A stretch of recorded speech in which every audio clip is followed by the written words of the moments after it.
ልልህ ነው እንድታውቀው ነው እንዳረሳው። ልክ ይህን ጥያቄ ስጠይቀኝ እኔ ያኔ ሙሉ ቁርአን አላውቅም፣ ሙሉ ቁርአን ላላውቅ እችላለሁ። እና ልክ ስጠይቀኝ መሀል ላይ ኡስታዝ አቡ ሀይደር ገባና ኡስታዝ አቡ ሀይደር ይሄንን ጥያቄ ሲያብራራ ያስኩት ማንኛውም ሰው ሰብ ሲመጣውን ይህን ጥያቄ መልስ በአንተ የተነሳ ነው ይህን ጥቅስ ያወቁት።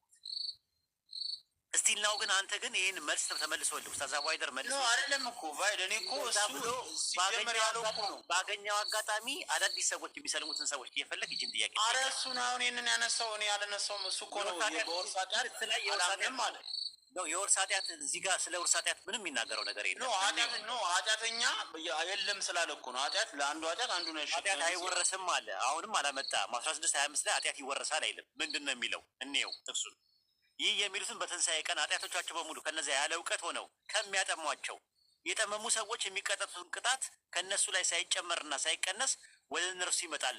በማጥመማቸው በማሳሳታቸው የተነሳ በሚሳሳቱት ሰዎች የሚቀጡትን ቅጣት አሳሳቶቹ በሚያሳሱበት ምክንያት ይቀጣሉ። ረሱል ላ ሰለም ይህንን ጥቅስ ሲያብራሩት ምን አሉ? ታላቁ ሙፈሲር ኢብኑ ከሲር የረሱል ላ ሰለም ሱነን ኢብኑ ማጃ ላይ ምን አሉ?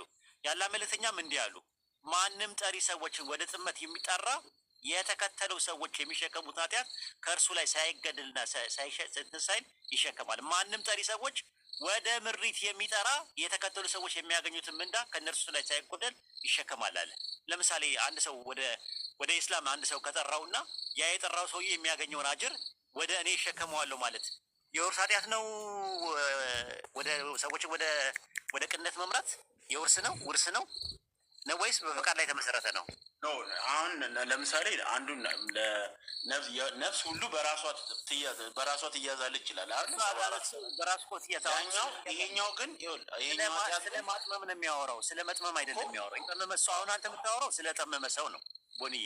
ይሄኛው የሚያወራው ግን ረሱል ላ ሰለም ያሉት አንድ ሰው ወደ ጥፋት መንገድ የመራ ሰው የጠፋውን ሰውዬ የሚያገኘውን ቅጣት ወደ እሱ ይመጣል።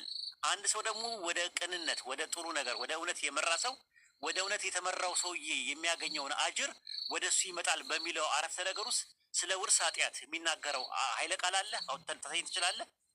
የውርስ ኃጢአት እኮ የአንዱን ኃጢአት አንደኛው አይጠየቅም ነው አይደለ? መነሻችን ይሄ ነው እኮ ማይጠየቅ። አሁንም እኮ ይጠየቅ አይደለም እኮ የዛኛው የሚቀጣው አይደለም። ያኛው ቦታ ላሳይ ወይ ይሄኛውን ጨርሳ 16:25 እንጨርስና ወደ ሌላ እንሄዳለን። ሰውየው ያለ እውቀት ስላጠመመው ከዛ ካጠመመው ሰውዬ የሚቀጣውን ቅጣት ሰውየው ይቀበላል ማለት እንጂ የዛኛውን እንትን ምንም ባላደረገው ነገር የዛኛው ኃጢአት ወደዚህ ይመጣል የሚል ነገር አለ እዚህ ጋር ስለ ውርስ ኃጢአት በትንሣኤ ቀን የኃጢአታቸውን ይላል።